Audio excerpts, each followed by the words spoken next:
केदारनाथ मंदिर किसने बनाया? केदारनाथ मंदिर से जुड़े कुछ रोचक तथ्य जिसे आप नहीं जानते होंगे। आज इस वीडियो में हम केदारनाथ की महिमा और भोले शंकर की चमत्कारी रहस्य को बताएंगे। तो शुरू करते हैं। हर हर महादेव।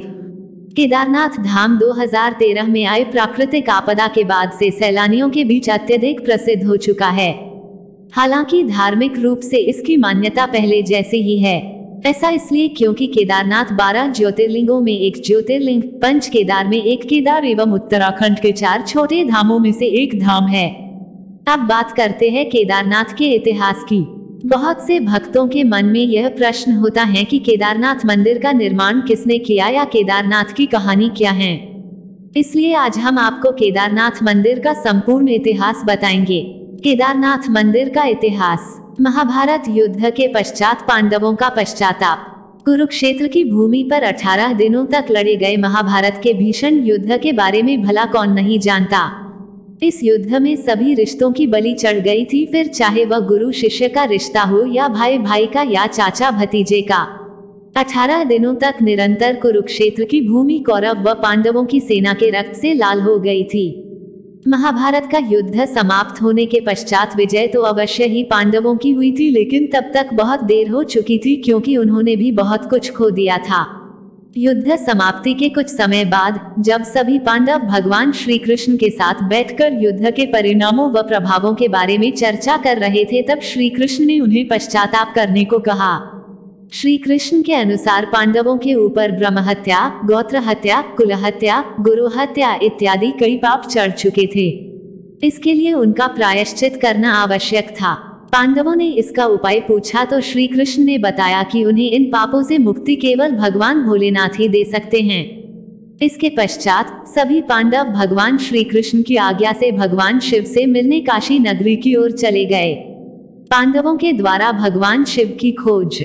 श्री कृष्ण के आदेशानुसार सभी पांडव भगवान शिव की नगरी काशी, बनारस या वाराणसी पहुंचे। हालांकि भगवान शिव को पांडवों के उनसे मिलने आने की सूचना पहले ही मिल चुकी थी, लेकिन वे उनसे मिलना नहीं चाहते थे। भगवान शिव पांडवों के द्वारा किए गए ब्रह्म हत्या व गोत्र हत्या के पाप से अत्यधिक क्रोधित थे, इसलिए वे पांडवों से बिना मिले ही वहां से चले गए। पांडवों ने काशी नगरी में भगवान शिव को हर जगह ढूंढा, लेकिन वे उन्हें नहीं मिले।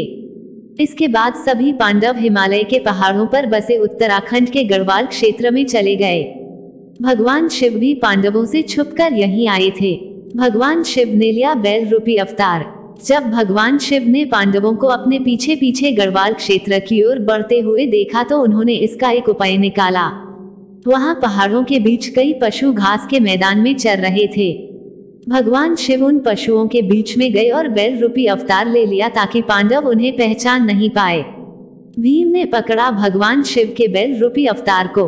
गढ़वाल के पहाड़ों पर भी पांडवों ने भगवान शिव को हर जगह ढूंढा, लेकिन वो उन्हें नहीं मिले। अंत में महाबली भीम को एक उपाय सूझा और उसने अपना शरीर पहाड़ों से भी बड़ा कर लिया।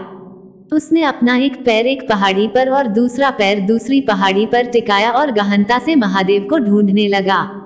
भीम के विशालकाय रूप को देखकर पहाड़ों के सभी पशुओं में हलचल पैदा हो गई और वे इधर उधर भागने लगे, लेकिन उस बैल पर भीम के विशालकाय रूप का कोई प्रभाव नहीं दिखा। यह देखकर भीम समझ गया कि यही बैल महादेव का रूप है जो बैल का अवतार लेकर हमसे छिप रहे हैं।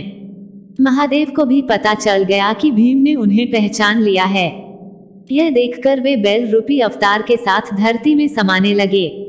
भगवान शिव के बैल अवतार को धरती में समाते देख भीम तेजी से उनकी ओर लपका और बैल की पीठ अपने हाथों से जकड़ ली। भीम के द्वारा बैल की पीठ अपने हाथों में जकड़े जाने के कारण वह वहीं पर रह गई, जबकि बैल के अन्य 4 भाग उत्तराखंड के 4 अन्य स्थलों पर निकले। आज उन्हीं स्थलों पर 4 अन्य केदार हैं। इनमें भगवान शिव के बैल रूपी अवतार का मुख रुद्रनाथ में, भुजाएं तुंगनाथ में, नाभि मदमहेश्वर में व जटाएं कल्पेश्वर में प्रकट हुई थी। इन्हीं 5 जगहों को सम्मिलित रूप से पंचकेदार के नाम से जाना जाता है। केदारनाथ मंदिर किसने बनवाया? भगवान शिव के बैल अवतार की पीठ पकड़े जाने के बाद वह वहीं रह गई थी। जब उन्हें बैल के बाकी 4 अंग 4 अन्य स्थानों पर प्रकट होने का ज्ञान हुआ, तब उन्होंने शिव की महिमा को समझ लिया। इसके बाद पांडवों के द्वारा ही इन 5 जगहों पर शिवलिंग की स्थापना कर शिव मंदिरों का निर्माण करवाया गया। इससे भगवान शिव सभी पांडवों से अत्यधिक प्रसन्न हुए और उन्हें सभी पापों से मुक्त कर दिया। हालांकि इसके बाद पांडवों के पोते जन्मेजय ने केदारनाथ मंदिर के निर्माण को और आगे बढ़ाया और यहां आम लोगों को पूजा करने की अनुमति प्रदान की। इसलिए केदारनाथ मंदिर के निर्माण में जन्मेजय का भी योगदान था। समय के साथ साथ पांडवों के द्वारा बनाया गया यह मंदिर जर्जर हो गया व कई जगह से क्षतिग्रस्त हो गया। फिर जब भारत की भूमि पर आदि शंकराचार्य ने जन्म लिया तब उनके द्वारा संपूर्ण भारत भूमि की पैदल यात्रा की गई व चारों दिशाओं में 4 धाम की स्थापना की गई। तब आदि शंकराचार्य ने ही इस केदारनाथ मंदिर का पुनः निर्माण करवाया था जिसे आज हम देखते हैं।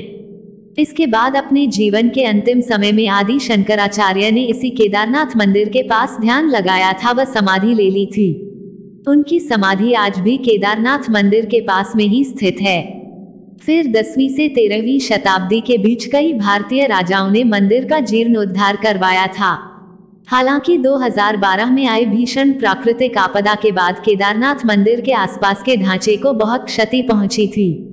इस प्राकृतिक आपदा में आदि शंकराचार्य की समाधि भी बह गई थी। इसके बाद भारत व उत्तराखंड की सरकारों के द्वारा केदारनाथ धाम, आदि शंकराचार्य की समाधि व उसके आसपास के स्थलों को पुनः ठीक करवाकर उसे नवीन रूप दिया गया।